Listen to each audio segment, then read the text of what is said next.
welcome to the show, everyone. Tennessee WildCast, good to have you here again. Looking forward to another show. If you've ever wanted to be an officer before, well, we'll get to that in just a minute. Anyway, I'm Doug Markham. This is Jason Harmon. Hello, Jason. How's it going, Doug? Show number 10. Are you kidding? Yeah, we're on a roll. All right, show number 10. Got to get some folks out here. If you figure out how good this is and all this information is that you're going to get, you'll be coming in here every week wanting to know what's going on with your agency in Tennessee, and that's what we're trying to get done, right? Yeah, if you're watching or listening right now, tell your friends about it. Try to get them out here and check it out. We'll get some good folks on here. Todd Mazoris is here. He's in the background helping us out as always. Todd's always appreciated.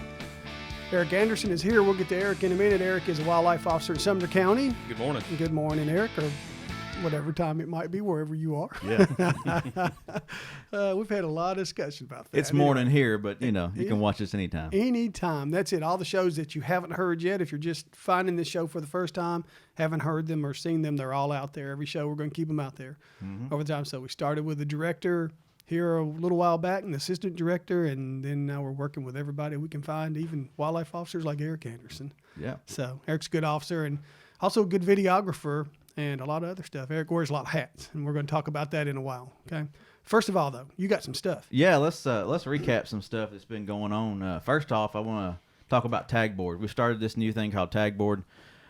If you're on Facebook, Twitter, Instagram, Pinterest, Vine, there's a lot of them out there. But if you're on those platforms, you can hashtag TN Wildlife and get your photo on our tag board. Now, if you want to submit a trophy for the trophy room, hashtag that photo with TN Trophy Room, and it'll go to our trophy room. So that's it, the thing that looks like a tic-tac-toe mark, right, or a number mark? Yeah, just the number sign and TN Trophy Room or TN Wildlife, and we'll feature them and we'll approve them and get them up there on the board. And you can see them right there at our website, tnwildlife.org. And we ought to start showing a photo. We will on here or two every week. And I will say that I looked at the trophy room the other day, and I saw some great fish on there. A lot of bass getting caught, a lot of smallmouth, largemouth, crappie too, but we're getting some good photographs across the state of those things. It's that time of year. Okay, what else you got? Turkey season is about to wind down. I think we got a week or so left, and I've had no luck so far. But Eric, how you been doing out there? It's been tough. I've harvested one bird and been on a few successful hunts, but for different reasons, it's been a challenging hunt for me, several hunts for me, mainly because my main hunting spot right next door was logged. So that obviously changes the dynamics of where they roost and stuff. But it's been had a few really cool hunts, and I'm hearing a lot of success stories and seeing a lot of good pictures and seeing some really neat birds. Yeah. No. So awesome. We'll see what the final tally is here in a week or so. You got to the 15th to hunt birds in Tennessee, and then it'll be over until next year, except for a fall season. And we're going to show you fall dates here in a little bit. Turkey season coming up. Let's go ahead and recap some of what happened at the commission meeting the other day, because folks have until Sunday, this coming Sunday, which is, for this show is May the 8th, to make comments to the agency on what you'd like to see as far as changes next year in the hunting regulations. And I've read a lot of the comments out there, and folks got some ideas. Now, whether they happen is one thing or not, but you're making these comments. These comments will go to our wildlife division, which will also share it with the commission. Yeah, and if you want to be at the meeting and participate and come make comments there, you can. It's going to be at the Gossick Center at AEDC, May 12th and 13th. And like you said, May 8th is the last day to comment on it, through our website. Easy to do. Go through the website, again, tnwildlife.org. If you go into the newsroom, Lee Wilmot did a long story on it, and you can click on right within that story, or at the top where we have the sliding banner across, you can click on that and make your comments. It's just an email that goes right there, right? That's it. Okay. All right. You got some season dates and charts we can throw up? Let's pull up some slides, and I'll cut to that on the screen so y'all can see that. But the fall turkey season this next year has been recommended. I think we're going from 6 birds to 3 birds. So you'll have 3 birds this year in some counties. Okay, yeah, and understand that's in Middle Tennessee rather, and most of that's in Middle Tennessee, and that's because there are some issues there that the agency is looking at, and they want to reduce some bag limits. But the fall season, that's just Middle Tennessee. A lot of the rest of the state's going to remain the same, but that's only for the fall. Right.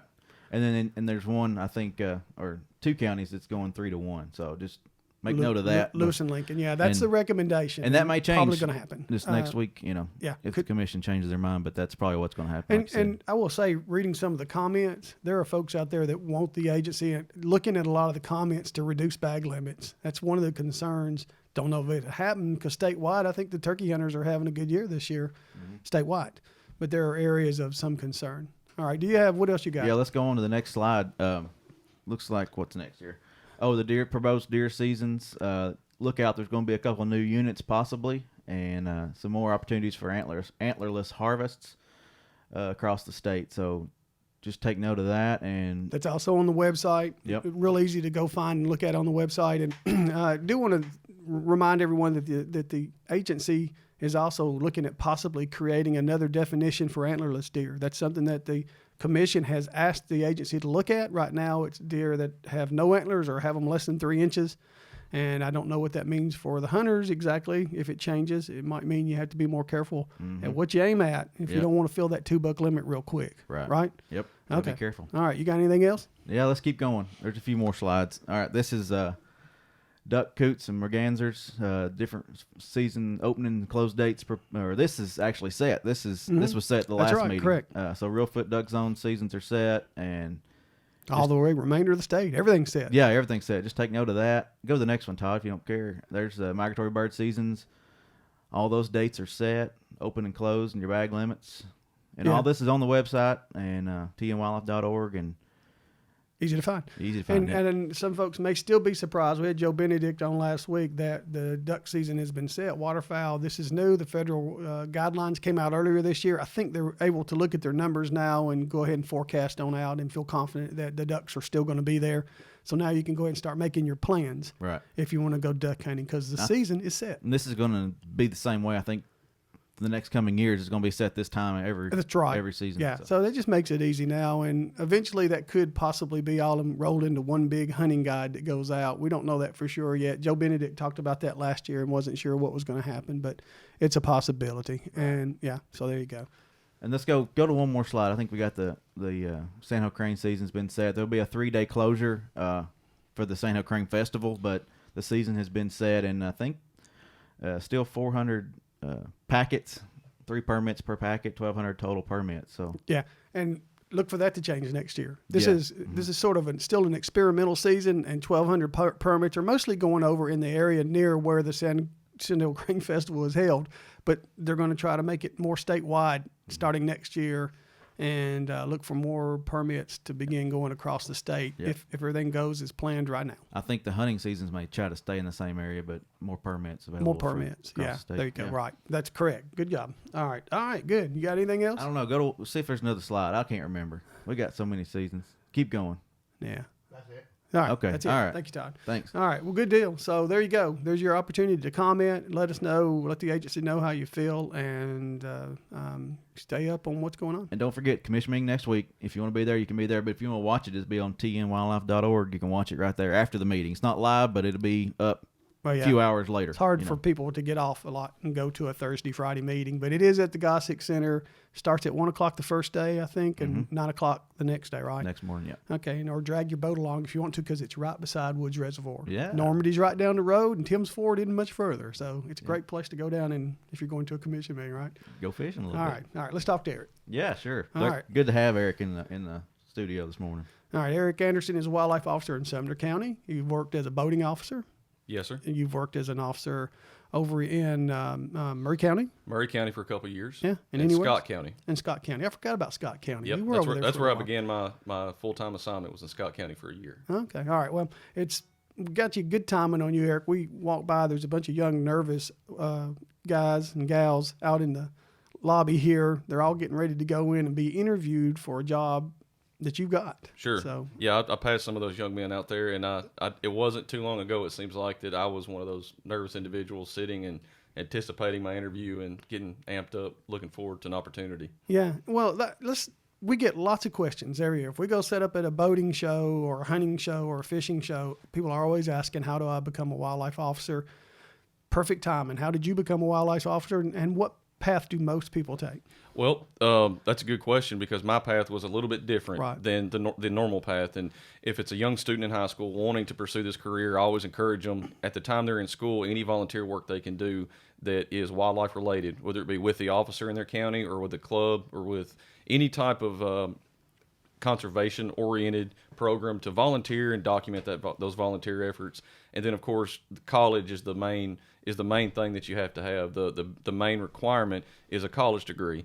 So that could be in the field related to wildlife management, obviously, fisheries, any number of things. Biology is one of the things. So anything you can get in college, a 4-year degree, is the main requirement. And then from that point going forward, while you're in college, more volunteer work, join organizations, just be active, get to know the officer in your county, get to know wildlife instructors, just really get your name out there and show interest at a very young age and document anything you do so that when you graduate, you have kind of a resume already built up and you have that degree and you've already made some contacts. And that's a good way to begin the process of becoming a wildlife officer. I've noticed through the years watching officers come and go, in that some years there's 5 or 6 slots. I think this year there's only 5 or well, no, I believe more than, is it right? I think it's 5 slots this year. 5 yes, slots, and I was told the other day 185 people had applied for those. It's not always like that, okay? Don't want to scare anybody, but some years there are 20 slots that are open, and it does. Yeah, it varies year to year. The year I was hired, I believe there were 8 slots, and then 2 years before that there may have been 10, and then of course it fluctuates more or less year to year. And you are competing against a lot of smart individuals in the state that wants the same job you want. And that's why I really try to encourage folks to do that volunteer work. Set yourself apart during the time you're in high school and college, so when the interview time comes, you can present to the interviewers all the work that you've done, and they can just put you in a different category maybe than someone else that hasn't had that effort put forward. Okay, I know your path was a little bit different. I remember you working hard and going to school back in the days. You actually went to David Lipscomb, I think, and got a video degree. Mass communications degree, yeah. Right? I graduated from Lipscomb with mass communications, was lucky enough to begin here in one room over from where we're sitting right now as a part-time position, videographer, media producer, which was a lot of interest I had at that time and still do in videography and outdoor and hunting and filming hunts and adventures outside. But during that time, I was exposed to the wildlife officers here locally as they went out on their boating patrols, and we were documenting some of their efforts to do law enforcement on a boat. And during that, when I was out there with them, I just fell in love with what they did, was able to talk to them, and that inspired me to take the necessary steps to go back to school and get the degree that was required. So I went to MTSU and actually graduated from MTSU in 2007. Okay, all right. MTSU may be an option, but most of the officers that I meet here, there's schools that have big wildlife programs and big fisheries programs that are in Tennessee, and I'm thinking of Tennessee Tech, UT Martin over in West Tennessee, UT Knoxville, and then Lincoln Memorial way over in East Tennessee, small Correct. college over there. Is that where most folks go, or can they take the path to MTSU, or how does it happen mostly with everybody you talk to? It's by far, you're right. Most of the officers went straight from high school into college and pursued that wildlife degree, and that carries them to those schools you mentioned. In my instance, I was in my mid-20s. I'd already had one college degree, right. And so and I was married, and just for my circumstance, I couldn't move and go to those cities to go full-time. So right down the road, at the time I was living here in Nashville, and I just drove to MTSU every day for 2 years. And was able to complete my degree requirement. Got what you needed there. Correct. Okay, all right. And there is a personnel department at the TWRA that can talk to you exactly what you need, and a website and all that kind of stuff. Absolutely. But you did more than that. You went to somewhere after you did all that college training, right? Well, right in between those two windows, I actually, and it goes back to that time I spent on a boat with the wildlife officers here. We have what's called part-time or seasonal boating officers, and these are officers that are largely full-time officers in other agencies, maybe county deputies, police officers in cities. They'll work with us, our agency, to help out during those high traffic months of boating. So they'll come and work part-time, and for that requirement to work as a part-time officer, you need to be post-certified as a certified officer of the state of Tennessee.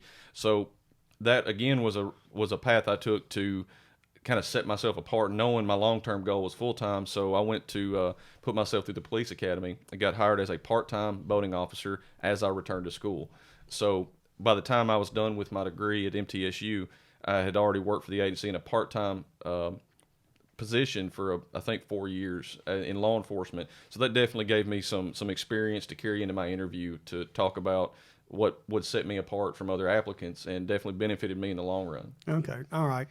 You are going to have to take, though, if you get in to this agency after you've done all your college, like Eric is saying, you got to go to the law enforcement academy it's another 8 weeks of work, or give or take. I believe it's 10 weeks. 10 weeks. Wow. Once you get hired as a full-time officer, you'll be in a class of your other fellow officers that are hired, and we begin a training process that you'll go through multiple weeks of in-agency training that covers all kinds of stuff: boating, firearms, ATV, laws, just a lot of information a wildlife officer needs as their foundation.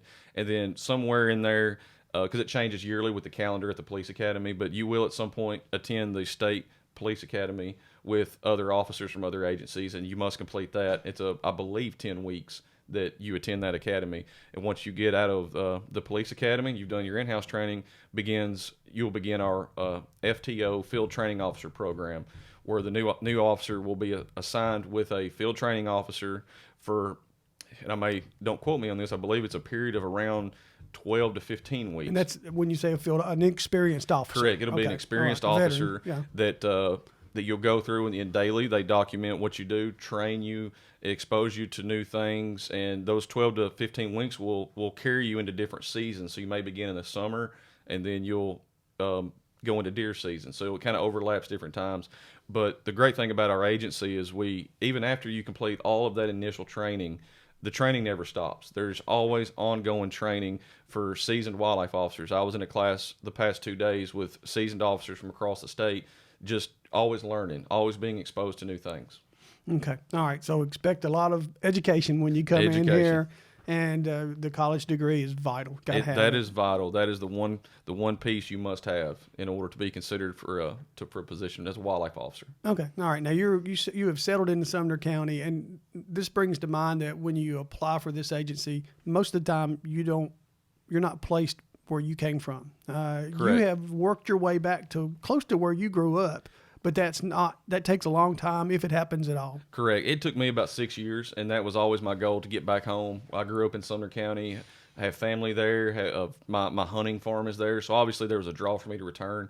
And when I got hired, literally the day I interviewed, I knew that if I got the opportunity that I'd be going somewhere across the state that in a place I'd never lived at before. It could have literally been from Shelby County around Memphis all the way over to Scott County. It just so happened I was sent to Scott County as my first assignment. So you have to be prepared for that. You're probably going to have to move. Okay. All right. And you also need to be prepared, because you may be spending a lot of time on the water, or you may be spending a lot of time on the land, depending on what your county is. And if you are in a county that's pretty dry, you may be doing some details that send you over to one that's a little wetter, right? That's exactly right. Scott County was a great example, and that was a really neat experience for me, because Scott County is one of the very, very few counties in the state that has deer, turkey, elk, and bear all in the same county, really? And not much water. So when they're in the boating season, I would actually drive over to Dale Hollow Lake, which is 2 counties over, and work with those officers in Pickett, Clay County, and do my boating patrols there, and then come home every day. So you will have to travel a little bit depending on how your county lays out. Okay, all right. Now, you're in Sumner County. You have big old Hickory Lake out there, so you're doing a lot of boating. But you also have a pretty good deer county out there and pretty good turkey county out there, so you're dividing your time pretty good. Absolutely. It's one of the counties, of course, I'm very biased because I grew up there, but it's got everything you want from a sportsman and a wildlife officer standpoint. We've got Old Hickory Lake, as you said. So much you can do out there, recreational fishing, and then with our deer hunting and turkey hunting has been in the past year or two in the top 5 in the state as far as harvest numbers. And when you look at deer hunting specifically, some absolutely giant deer are being harvested in Sumner County. Yep.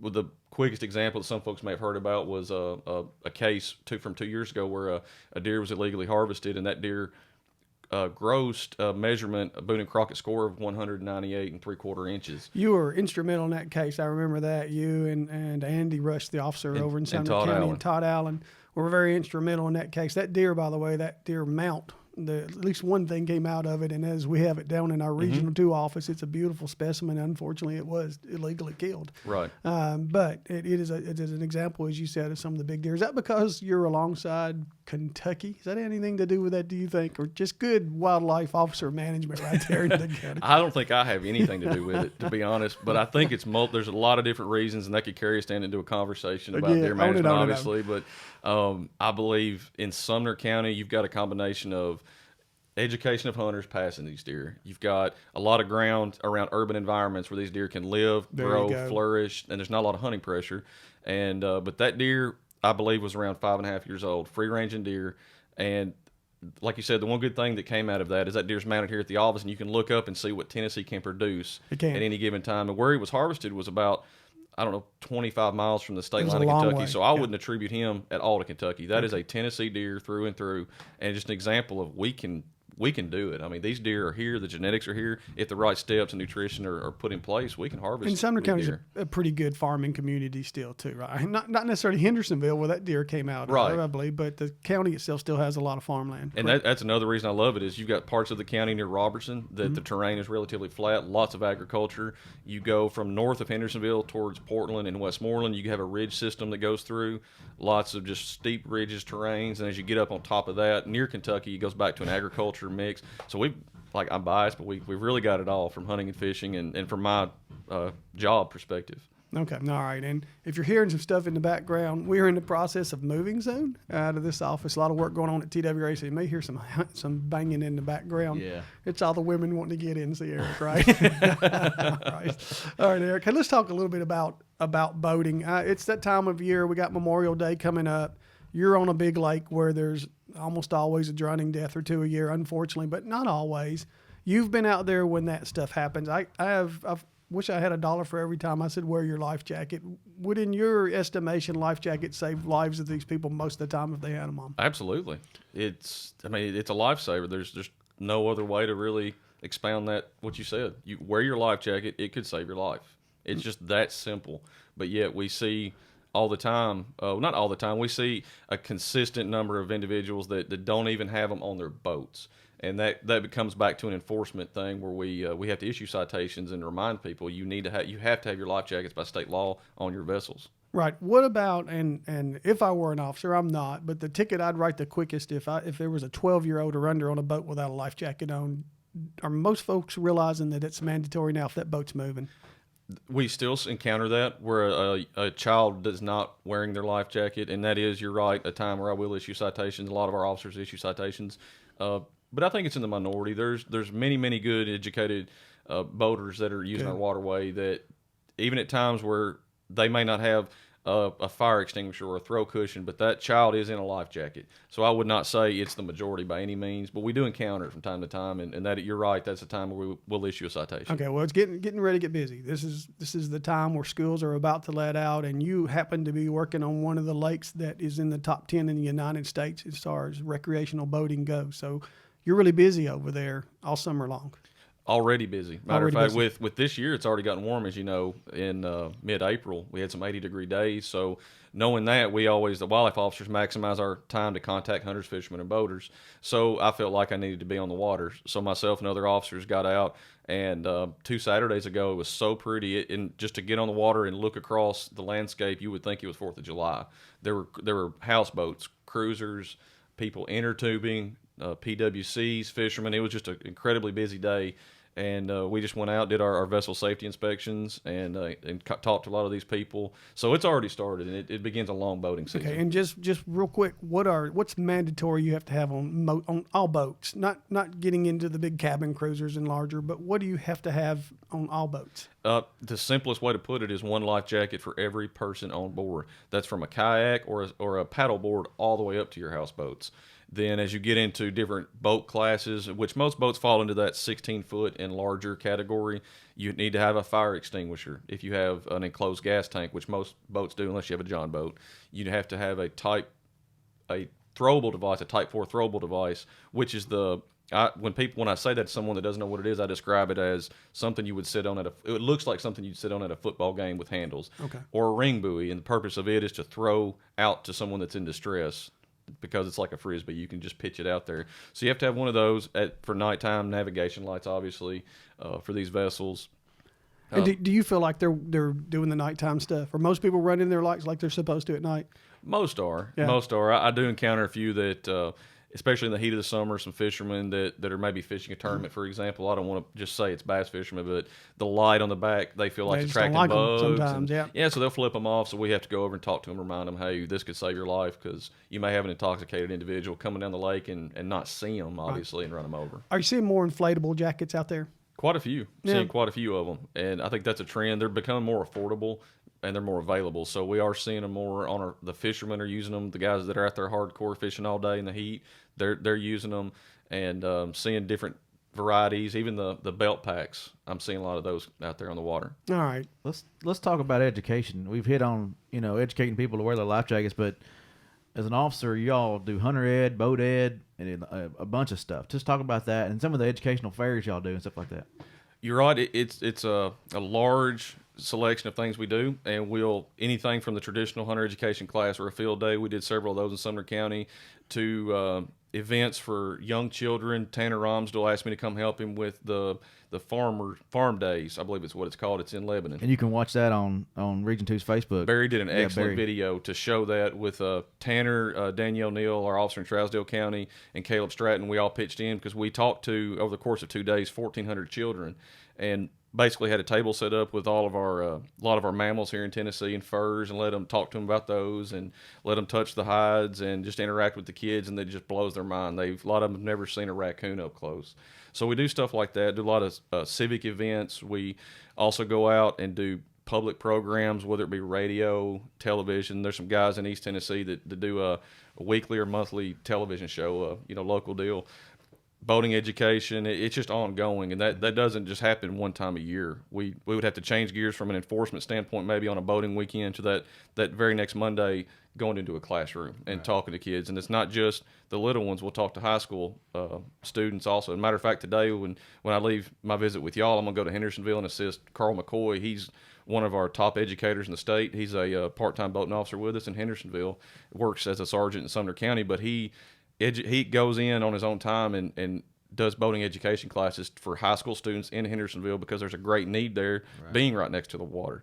So not only full-time wildlife officers, but our part-time officers also go out and educate. But it is ongoing. It's a very large piece of what we do.